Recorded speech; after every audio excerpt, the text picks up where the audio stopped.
आयुष्य म्हणजे चढ आणि उतार यांचा संगम असतो.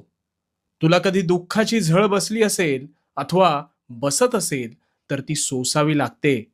कारण त्यानंतर मिळणारं समाधान हे शब्दात मांडता येत नाही. दुःख हे तुला अनेक गोष्टी शिकवते. तुला कणखर आणि संयमी बनवते. पण लक्षात घे, सुख हे कधीच काही शिकवत नाही. ते दुःखानंतर बहरणारं इंद्रधनुष्यच असतं. आता इंद्रधनुष्य नेहमी दिसतं का आपल्याला? नाही ना. आणि दिसलं असतं तर त्याचं अप्रूप राहिलं असतं का? तसंच सुखाचं आहे.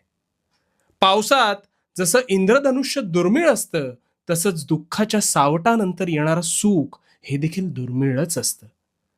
सुखाच्या शोधात भटकू नकोस. ते प्रत्येक लहान सहान गोष्टीत हे दडलेलं आहेच. ते पाहण्याचा प्रयत्न कर. वणवण